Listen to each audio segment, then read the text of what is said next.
Road house movie చూసాను అనమాట. ఇప్పుడే అమెజాన్ ప్రైమ్ లో ఉంది. ఇది 1989 రోడ్ హౌస్ మూవీకి రీఇమాజినేషన్ అనుకోండి, ఒక రకంగా రీమేకే. ఈ మూవీ స్టోరీ చాలా చాలా సింపుల్ అనమాట. ఒక ఎక్స్-UFC ఫైటర్ డాల్టన్ ని తన రోడ్ హౌస్ లో రౌడీలు వచ్చి ఇబ్బంది పెడుతున్నారని చెప్పేసి వాళ్ళని కంట్రోల్ చేయమని చెప్పి ఒక అమ్మాయి అతన్ని హైర్ చేసుకుంటది అనమాట. అక్కడికి వచ్చిన డాల్టన్ ఆ రౌడీలను ఎట్లా కంట్రోల్ చేసిండు, ఆ రోడ్ హౌస్ ని ఎలా కాపాడిన అనేది జనరల్ స్టోరీ అనమాట. చాలా చాలా చాలా సింపుల్ స్టోరీ ఇది. ప్రతి 10 to 15 minute ఇంటర్వెల్ కి ఏదో ఒక చిన్న యాక్షన్ సీక్వెన్స్ అయితే గ్యారంటీగా ఉంటది. స్మూత్ గా సాగిపోతుంది. పెద్దగా ఎఫర్ట్ ఏం బెటర్ అనమాట. ఒక భాష బ్యాక్ డ్రాప్ తో నడుస్తూ ఉంటది అనమాట. గతంలో ఏదో జరిగింది, దాని వల్ల ఇక్కడ ఉన్నాడు అనమాట. నాకు ఈ మూవీలో బాగా నచ్చింది ఏంటంటే జేక్ జిలెన్హాల్ క్యారెక్టరైజేషన్. ఎప్పుడు చూసినా కానీ ఇలా నవ్వుతా ఉంటాడు. ఒక స్మైల్ ఉంటది.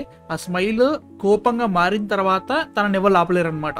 అట్లాంటి కైండ్ ఆఫ్ క్యారెక్టరైజేషన్. దీంట్లో కానర్ మెగ్రెగర్ కూడా ఉన్నాడు అనమాట, UFC ఛాంపియన్. చాలా మంది తెలుసు. నాకు పెద్ద పర్ఫార్మెన్స్ గురించి ఏమి చెప్పాను కానీ సేమ్ కానర్ బయట ఎలా ఉంటాడో దీనిలో కూడా అలానే చూపించారు. యాక్షన్ సీక్వెన్సెస్ మాత్రం చింపి పారేశారు భయ్య నిజంగా ఈ సినిమాలో. కొన్ని యాక్షన్ సీక్వెన్సెస్ వీళ్ళు షూట్ చేసిన విధానం చూస్తుంటే మాత్రం మైండ్ దొబ్బింది అనమాట. అంటే లైక్ నిజంగానే కొట్టుకుంటున్నారు అనే ఫీలింగ్ తీసుకొచ్చారు. కెమెరా ప్లేస్మెంట్స్ కూడా అసలు చాలా మూమెంట్ ఉంటా ఉంటది. అక్కడ నిజంగా ఫైట్ జరుగుతున్న మధ్యలో మనం ఉన్నట్టు అనిపిస్తుంది అనమాట. అంత బాగా తీసారు. అది మాత్రం చాలా బాగా చేశారు అనమాట. As a whole characters wise గా కూడా పెద్దగా ఏదో లైక్ చించేశారు పొడి చేశారు అని చెప్పాను కానీ క్యారెక్టర్స్ కూడా ఏవో ఉన్నాయి అంతే. కొంచెం ప్లాట్ ని తగిలినట్టుగా అక్కడ ఉంటది అనమాట. హీరోయిన్ క్యారెక్టర్ గా ఉంటది. మన సూసైడ్ స్క్వాడ్ లో ర్యాట్ క్యాచర్ 2 చేసిన ఆమె డానియలా మెల్కోర్.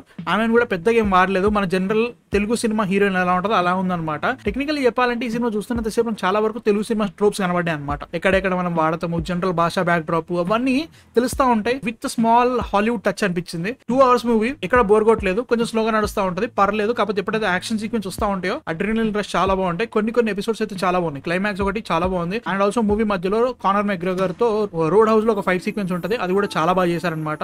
యాజ్ ఐ సెడ్ సినిమాటోగ్రఫీ చాలా బాగుంది. ఆ ఫైట్ సీక్వెన్స్ ని చాలా బాగా క్యాప్చర్ చేశారు. హీరోకి ఒక ఎంపథెటిక్ ఎపిసోడ్ అయితే గ్యారంటీగా పెట్టారు. అది చాలా బాగా వర్కౌట్ అయిందని చెప్పాను కానీ ఈ సినిమాకి వీళ్ళు తీసుకున్న స్టోరీకి వీళ్ళు పెట్టుకున్న స్టేక్స్ కి వర్కౌట్ అయిందని చెప్పాలి.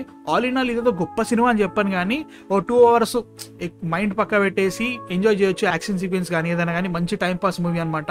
ఈ వీకెండ్ కూర్చొని ఒకసారి 2 గంటలు చూసేయచ్చు. తెలుగులో కూడా అవైలబుల్ ఉంది. అమెజాన్ ప్రైమ్ లో ఉందన్నమాట మూవీ. ఒకసారి ట్రై చేయాలనుకుంటే ట్రై చేసేయండి. దాని తర్వాత వెంటనే మన సినిమాలో టాప్ 10 గూస్ బంప్స్ క్రియేట్ చేసిన సీన్స్ గురించి ఒక వీడియో చేశాను. అది ఇక్కడ ఉంది, క్లిక్ చేసి చూసేయండి. So that's it. I am man of fiction signing off.